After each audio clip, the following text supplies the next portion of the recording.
From 9 years to that length of time of 12 to 13, I was doing prep work, what they call it. After I finished high school, chef sent me to Connecticut to go to the culinary school.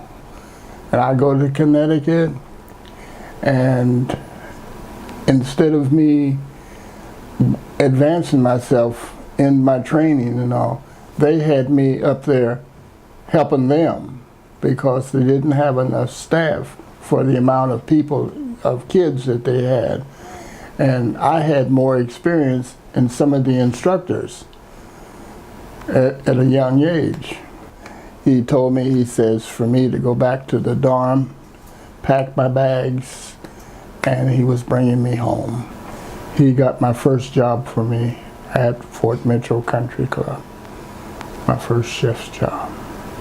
It was the first time that the country club had hired a black chef. They have always had white chefs. I was there for less than a year because I was drafted into the military. After military discharge, I went to Granada Dinner Club, and I stayed there for less than a year. I joined the Chefs Association, and I went back to Fort Mitchell Country Club, and which they had built a new building and all. Some of the things that I had set up, they were still doing. I traveled from place to place because the salaries weren't just what they should be for me to take care of a family. And if you made me mad, I'd wait. I had a system. I'd wait and like New Year's, Mother's Day, Christmas, I'd wait until the place was full with people. Then I would say, I would tell my first cook or my sous chef, I would say, you take care of things because I'm leaving.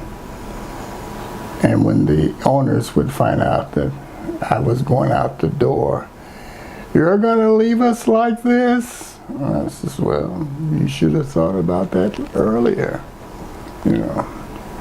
I never in life was out of work no more than 1 week, because when people found out that I was not working or was getting ready to quit or something, I was always contacted. I put an ad in the paper. I did not tell them that I was black. I just put an ad in the paper, chef for hire, and I've got many, many calls, many, many letters. And this one person called me from Columbus, Ohio, named Dorian. I would love for you to come to Columbus so that I could interview you.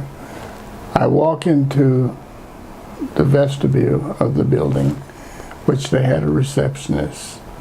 She calls Mr. Dorian, and she puts her hand over her mouth and she says, and he's colored, and preparing him. So he came down the steps like a queen. He says, I'm going to tell you, chef, we're interested in you. We need someone that's young, smart. We need someone here. Now, I did not know that Scioto Country Club was lily white. I did not know this. I'm going to be another first. I was first at Scioto at Fort Mitchell. Now I'm going to be the first black chef or cook at Scioto. Then I says, now here is a chance for me to grow, because here I'm at a first-class country club. Within 6 months, I was running the kitchen. In that length of time, I got to know a lot of people, because here I'm a strange person. I'm brown, you know. Here is a club that's all lily white. Bartenders, even the dishwashers, the pot washers, everything, they're all white. And I got to know everyone and got along with everyone. And they all called me chef. I got a reputation of being #2 man at the Scioto Country Club. A man by the name of Castleman from out of Cleveland that owns hotels was looking for a chef to open that hotel for him. And he felt that I could do it for him. He gave me such a price, way over what I was making at Scioto, that I couldn't say no. He says, now I'm going to make sure that you come. He says, he reaches in his pocket, pulls out his wallet, and he takes a $100 bill and he tears it in half. And he says, this is your half. And when you come to Cleveland, I'll give you the other half. So that's what happened. I went to Cleveland, then I went to East Liverpool to open the hotel for him. Set the whole system, food system up. Coffee shop, the dining room, the kitchen. I set all that up for him. He wanted to take me back to Cleveland to do the same for the 2 hotels, and I refused to do that. And I decided to go to Detroit. I said, I'm going to try another big city. So I, not knowing a soul in Detroit, not knowing anybody, I get on plane, go to Detroit. I happened to be in the hotel, and this man walks up to me and he says, "Don't I know you?" And I says, "I don't know if you do or not." He says, "You're not from here." I says, "No." He says, "I know you from somewhere. I've seen you somewhere." Then he says, "I think I know where I know you from. I know you from Scioto Country Club." I said, "Oh no," just like that. "So you're the one that Castleman was talking about." So he says, "What are you doing in Detroit?" And I said, "Looking for a job, and starting looking for a job." He says, "Well, you found one. You can work for me." He gave me a decent salary. We talked money, because I work for money, not love. We opened a Monty's restaurant here in Cincinnati, in the Kroger Building, when the Kroger Building was first built. And he said, "Bill, I'm willing, I would love to expand my restaurants in other states. I would like to have a chain of them if possible."